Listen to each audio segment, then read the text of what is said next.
જે ધરવામાં આવે માળા આદિ કુંડળ આદિ એ શણગાર કહેવાય, અને કાજલ બિંદી મહેંદી આ બધું આભરણ કહેવાય. આમ 12 આભરણ છે અને 16 શણગાર છે, અને સજી મહારાસ માટે યમુનાજી પધારી રહ્યા છે.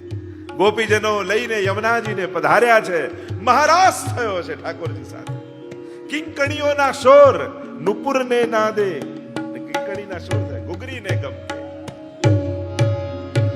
ઝાંઝરને ઝમકે માં વિછિયાને ઠમકે માં વિછિયાને ઘુઘરીના નાદ ને પૂરને નાદે માં ને પૂરને નાદે માં ઘુઘરીને ગમકે માં જય જય શ્રી છમ છમ છમ છમ. મહારાજ યમુનાજી સાથે થઈ અને ધ્વનિ પહોંચ્યો નિકુંજમાં સ્વામીજીને ત્યાં. અરે આ સ્વર તો રાસના છે, શું મારા વગર પ્રભુ રાસ કરી રહ્યા છે? દોડ્યા સ્વામી, અને અહીંયા ગોપીજનોએ સમાચાર આપ્યા, અરે સખીઓ સાંભળો, સ્વામીજી પધારી રહ્યા છે, કોપાયમાન છે. અને ગભરાયા વ્રજભક્તો. સ્વામીજી વગર રાસ કર્યો ક્યાંક આ તો અલૌકિક લીલાઓ છે, અને લૌકિક વ્યવહારની જેમ નહીં જોવો. ત્યાં તો દાન માન ખેલ રાસ નિત્ય લીલામાં અખંડ છે. સ્વામીજી પધારી રહ્યા છે, સમાચાર મળ્યા. ગભરાયા વ્રજભક્તો, અરે ક્યાંક અમને જોશે અને એમના વગર રાસ થતો જોશે, ક્યાંક શ્રાપ ના આપી દે. એટલે જેટલા વ્રજભક્તો હતા એ ફૂલ બન્યા અને ફૂલની માળા બની ઠાકોરજીના શ્રીકંઠમાં બિરાજી ગયા. યમુનાજીને થયું, અરે સ્વામીજી આવશે, ક્યાંક શ્રાપ ના આપી દે. એટલે સ્વયં જલ બની. એવી શરમ લાગી એમને, પાણી પાણી થઈ ગયા, જલ બની અને નિકટ વહેવા લાગ્યા. અને સ્વામીજી પધાર્યા. હજી પણ નાદના ગુંજારવો થઈ રહ્યા છે, ધૂળની ડમરીઓ ઉડી રહી છે, મંદ મંદ પવનની સાથે સુગંધ આવી રહી છે રાસના શ્રમબિંદુઓની. સ્વામીજીએ પૂછ્યું, પ્રભુ શું રાસ થઈ રહ્યો હતો મારા વગર? પ્રભુ મૌન થઈને ઠાડા રહ્યા, વેણુ હાથમાં લઈ. ચારે તરફ સ્વામીજી જોવા લાગ્યા અને દ્રષ્ટિ પડી નૂતન પુષ્પોની માળા શ્રી કંઠમાં પ્રભુને હતી. અને જોયું કે આ કોઈ નવા જ પુષ્પો લાગે છે, આવા પુષ્પો તો જોયા નથી, કઈક ગડબડ છે. અને જ્યાં સ્વામીજીએ માળા ખેંચી અને તૂટ પડી મોતીન કી માલા, અને એ માલા તૂટીને પડી અને બધા જ ફૂલો વિખરાયા અને ભૂતલ પર પડ્યા. અને ભૂતલ પર તૂટેલા મોતીઓ અને ફૂલો પડ્યા. એ જ પુષ્ટિ માર્ગના દૈવી જીવો છે. એવો ભાવ આપણે ત્યાં છે કે જે લીલાથી વિખૂટા પડ્યા છે. અને સ્વામીજી તો નિકુંજમાં પધાર્યા, અને ત્યારે યમુનાજીને તાપ થયો. અરે મને સુખ આપવા માટે, મને આનંદ આપવા માટે વ્રજભક્તોએ મનોરથ કર્યો, અને વ્રજભક્તો લીલાથી છૂટા પડ્યા છે. તો હું આજે પ્રતિજ્ઞા કરું છું, જ્યાં સુધી લીલાથી વિખૂટા પડેલા એક એક જીવને ફરી લીલામાં પ્રાપ્ત ન કરાવી દઉં, ત્યાં સુધી હું પણ ભૂતલ પર જ રહીશ. અને આમ વિચાર કરી શ્રી યમુનાજી લીલા સ્થળ છોડી અને ભૂતલ પર પધાર્યા. અને આમ ઠાકોરજીના એ ગોકુલના ઘાટ ઉપર સુંદર શોભ્ય જલ દ્વારા શ્રી યમુનાજી વહેવા લાગ્યા. તટ અંતર રૂડા, તટ અંતર રૂડામાં શોભિત જળ ભરી. આ સાધારણ જળ નથી, માં શોભિત જળ ભરિયા મન વાંછિત મુરલીધર. કોને વરવાય? વાંછિત મનવાંછિત મુરલીધર. સુંદર વર વરી. કમળની માળા શ્રી કંઠમાં પ્રભુને ધરાવી. મળ્યા પ્રભુને. અને આ કમળની માળાઓ કઈ છે? આ એક એક કમળ ભક્ત રાખત હી હાર કરકે. યમુનાજીના શ્રી કંઠમાં જે હાર છે ને, એ કોઈ સાધારણ પુષ્પો નથી. 41 પદમાં કહ્યું, ભક્ત રાખત હી હાર કરકે. જ્યાં ભક્તો છે યમુનાજીના, એક એક પુષ્પ અને કમળ બની શ્રી યમુનાજી પોતાના શ્રી કંઠમાં ધારણ કરે, અને ઠાકોરજી પધારે ત્યારે એ માળા શ્રી ઠાકોરજીને ધરાવી દે, વરી લે પ્રભુને. આવો ભાવ, तो श्री यमुना जी नेह कारण श्री यमने प्रथम आई भक्त के चित्त की वृत्ति सब जान के ताते अति आतुर जुधाई 41 પદમાં આવશે આગળ.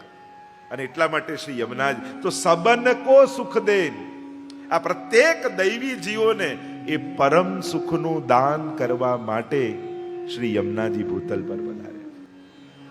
અપીય સંગ કરત સેન, એક એક જીવને જુએ એટલે ઠાકોરજીને ઈશારો કરે, પ્રભુ આ દૈવી છે.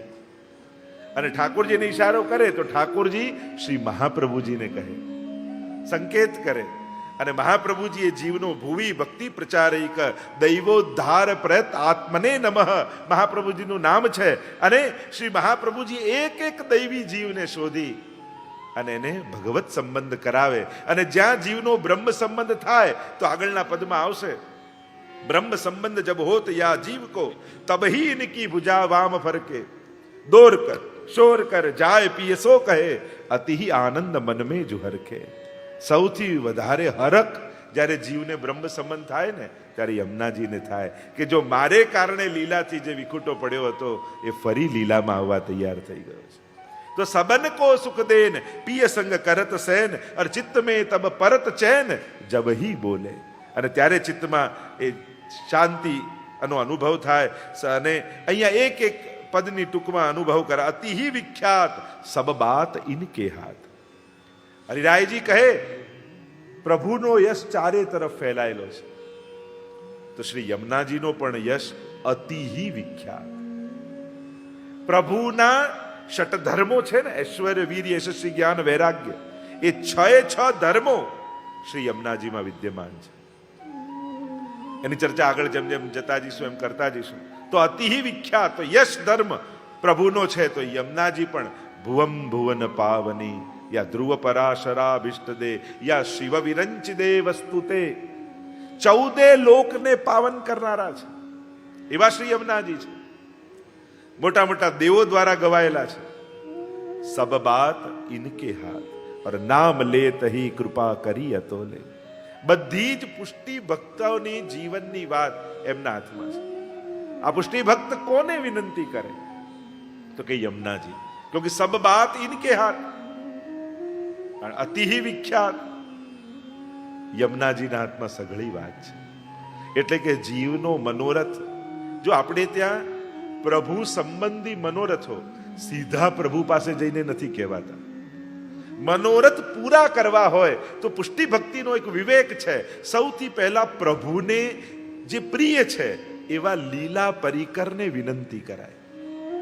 આપણા મનમાં કોઈ મનોરથ ઠાકોરજી માટેનો હોય ને તો વૈષ્ણવ સીધા ઠાકોરજીને જઈને ન કહે, કાં તો મહાપ્રભુજી પાસે જાય. સ્વામી રૂપ શ્રી વલ્લભ, હે સ્વામિનીજી, હે શ્રી વલ્લભ, મનમાં એક મનોરથ છે ને આપ તો ભક્તેચ્છા પૂરકાય છો, ભક્તોની ઈચ્છાને પૂરા કરવા વાળા છે. હે ગુસાઈજી, હે મહાપ્રભુજી, મારા મનના મનોરથને પૂર્ણ કરો. અને જ્યારે મહાપ્રભુજી આગળ વિનંતી ધરીએ છે અને મહાપ્રભુજી સ્વામીજી સ્વરૂપે પ્રભુને વિનંતી કરે ત્યારે જીવના મનોરથ પૂરા થાય. યા બીજા યમુનાજીને જઈને વિનંતી કરાય, હે યમુનાજુ, આપ કૃપાલુ છો. જો ઠાકોરજીની ઈચ્છા શક્તિનું સ્વરૂપ સ્વામીજી અને ઠાકોરજીની કૃપા શક્તિનું સ્વરૂપ એ યમુનાજી છે. એટલે કે પ્રભુની અંદર જે કૃપા કરવાની શક્તિ છે એનું મૂર્તિમંત સાકાર સ્વરૂપ એટલે શ્રી યમુનાજી. યમુનાજીને વિનંતી, આપણે ત્યાં તો 84-252 ની વાર્તામાં અનેક પ્રસંગો આવે છે. એટલે એક વૈષ્ણવ ગુસાઈજીના સેવક ગુસાઈજીને ત્યાં હવેલીમાં નિત્ય દર્શન કરવા આવે અને મદન મોહન સ્વામીજીના જ્યારે દર્શન કરે ત્યારે એના મનમાં મનોરથ થયો કે એકવાર મદન મોહન સ્વામીજીને ઉત્તમમાં ઉત્તમ વસ્ત્ર લાવીને પધરાવું, એના વસ્ત્રને સાજ સિદ્ધ કરાવું. અને બજારમાંથી સારામાં સારું વસ્ત્ર લઈને આવ્યા. એટલું સુંદર વસ્ત્ર, મનમાં મનોરથ કરે કે કેવા શોભશે, ઠાકોરજીને કેવો આનંદ આવશે. અને આ વિચાર કરી ગુસાઈજી સંધ્યાવંદન કરી રહ્યા હતા યમુનાજીના તટ પર. અને આ વૈષ્ણવ વસ્ત્ર લઈને આવ્યા અને ગુસાઈજીના ચરણોમાં ધરીને કહ્યું, જયરાજ, મનનો એક મનોરથ છે. આ શું છે? મદન મોહન સ્વામીજીને આ વસ્ત્રના સાજ અને વસ્ત્ર ધરાય એવો મનમાં ભાવ છે. ગુસાઈજી પ્રસન્ન થયા, તારો બહુ ઉત્તમ મનોરથ છે, લાવ અમને આપ. અને વસ્ત્રનો સાથ જ્યાં આપ્યો તાકો, ગુસાઈજીએ યમુનાજીમાં પધરાવી દીધો. અને એ વૈષ્ણવ જોતો જ રહી ગયો કે અરે ન ગમ્યું કપડું તો કહી દીધું હોત, તું બદલાવીને બીજું લઈ આવત, આ રંગ ન ગમ્યો તો બીજો લઈ આવત, પણ યમુનાજીમાં પધરાવી દીધું. મારો મનનો મનોરથ રહી ગયો, મનમાં તાપ થયો, ન રહેવાયો. એટલે ગુસાઈજીને દંડવત કરીને વિનંતી કરી કે જયરાજ,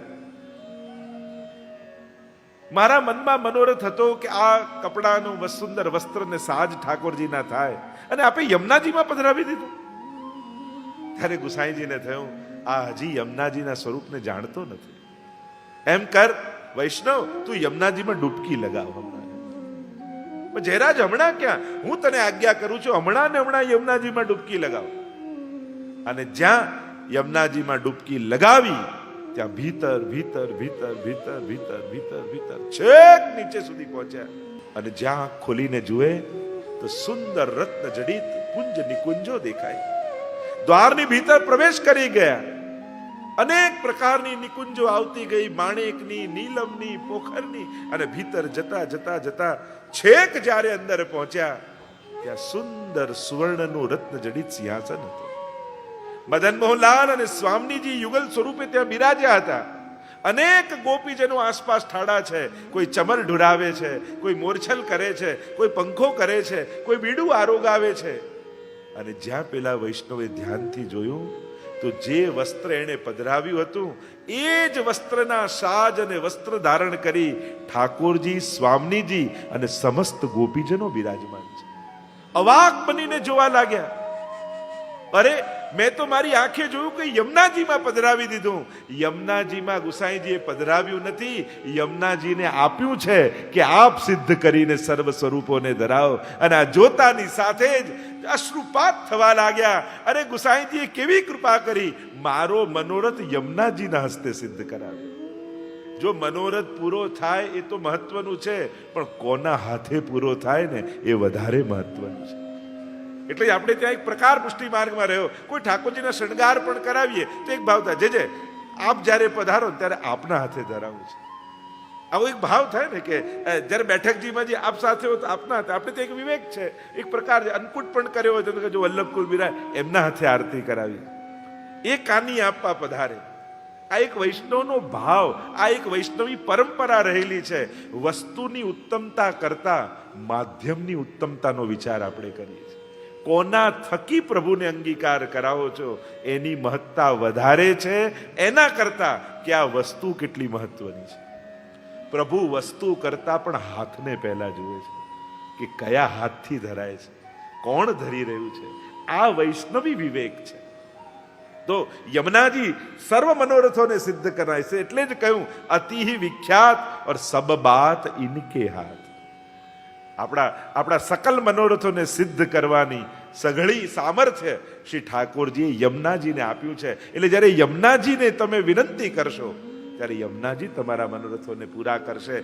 નામ લેત હી કૃપા કરી અતોલે. ઘણા એવા હોય કે કેટલો ભોગ ધરો પછી કૃપા કરે. ઘણા એવા હોય કે કેટલા જાપ કરો પછી કૃપા કરે. ઘણા એવા હોય કે કેટલા અનુષ્ઠાન કરો ત્યારે કૃપા કરે. યમુનાજી તો કેવા છે, નામ લેત હી કૃપા કરી અતોલે. લીધું છે ખાલી નામ અને કૃપા કરી છે અતોલે, જેની તુલના, જેને તોડી ન શકાય એવી કૃપા યમુનાજીની છે. આવો નામનો મહિમા. એટલે જ આપણે ત્યાં કહ્યું કે આ નામ પણ સાધારણ નથી. વલ્લભ નામ અગાધ હૈ, જહાં તહાં તું મત બોલ, જબ હરિજન ગ્રાહક મિલે તા આગે તું ખોલ.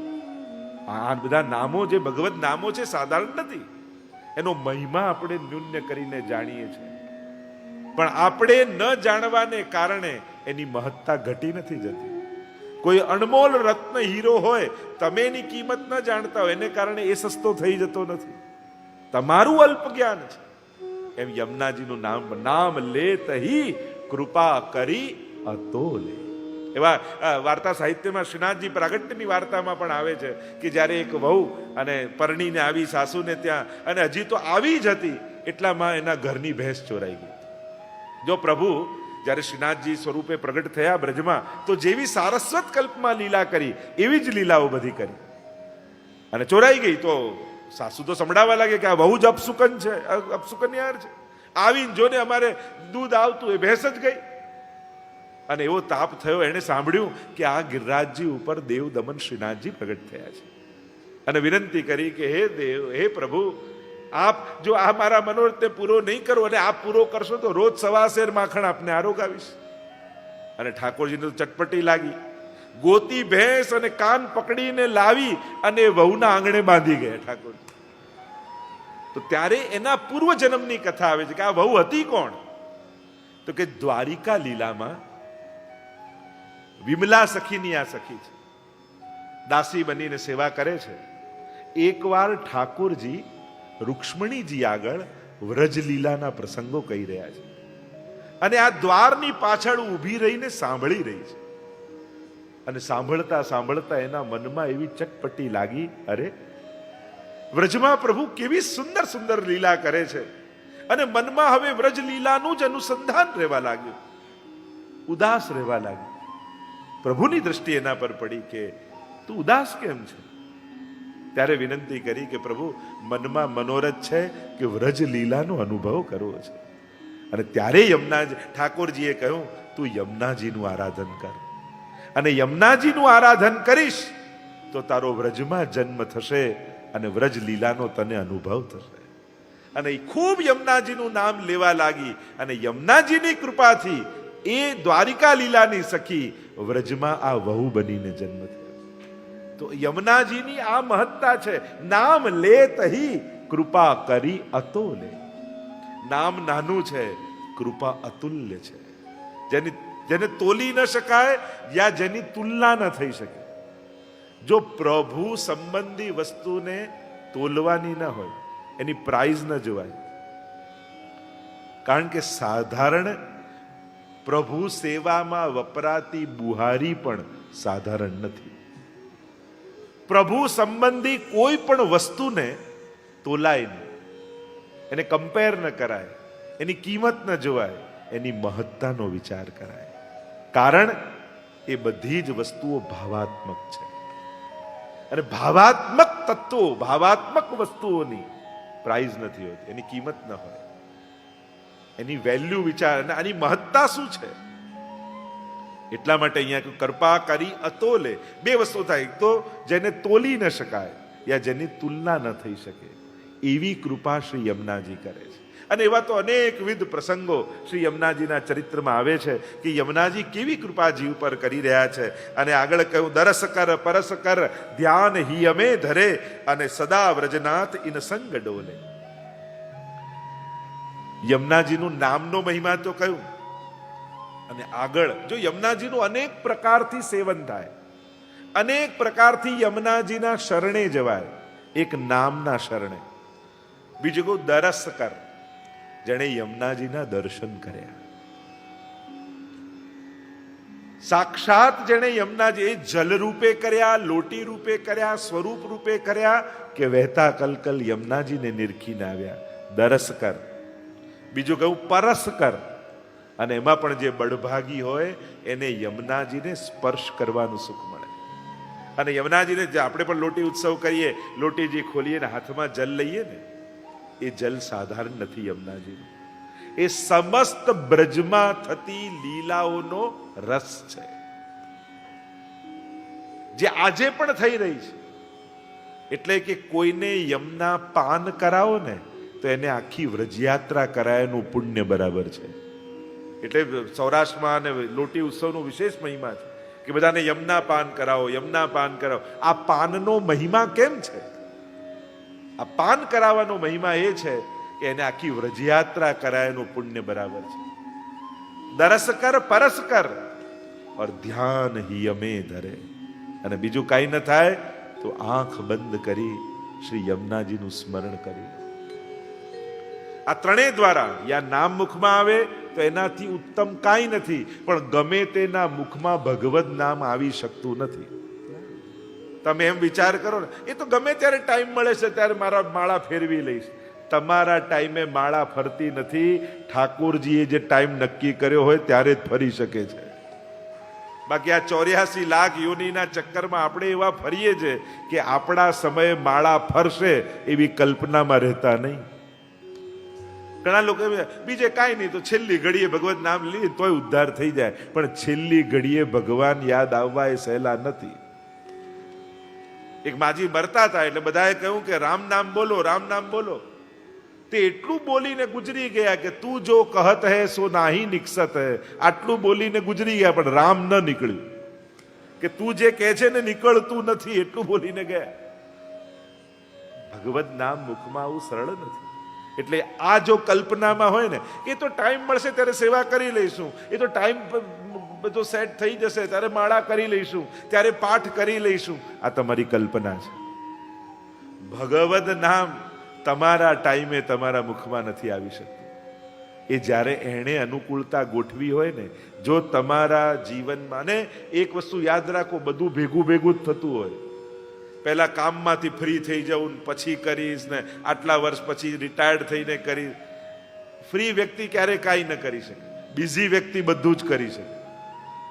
અને એટલા માટે બધું ભેગું ભેગું જ થશે. તમે એવી કોઈ કલ્પનામાં ભગવત નામ અને ભગવત સેવાને સેટ ન કરો કે આટલા વર્ષ પછી આ બધું થઈ ગયા, પછી રિટાયર્ડ થયા, પછી બાળકોના લગ્ન થયા, પછી આને પરણાયા, પછી આ બધી કલ્પના છે. ગમે તેટલા બિઝી હો, જેણે દિવસમાં 24 કલાક આપ્યા, મારે એના માટે અડધો કલાક ફાળવવો છે, એ તમારે નક્કી કરવાનો. એનો આભાર માનવા અડધો કલાક એ ન કાઢી શકીએ.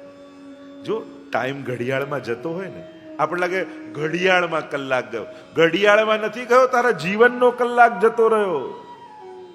એ ઘડિયાળમાં સમય નથી જતો, આપણા જીવનનો જઈ રહ્યો છે. આપણને એમ લાગ્યું ઘડિયાળના કાંટા ફરી રહ્યા છે. ઘડિયાળના કાંટા નથી ફરતા, આપણા જીવનના કાંટા જઈ રહ્યા છે. અને આ એક એક ક્ષણ સમગ્ર જીવન આપી દેશો તો એક ક્ષણ પાછી નથી આવવાની. અને એટલા માટે તમારા સમય આ નથી થવાનું. ભગવાને જો અત્યારે સંજોગો અનુકૂળ કર્યા હોય અને હમણાં તમને એમ લાગે કે બધું અનુકૂળ છે, શરૂ જ કરી દેજો. કારણ કે પછી ભવિષ્યમાં ક્યારે કેવા સંજોગો આવે એ આપણે વિચારી નથી શકતા.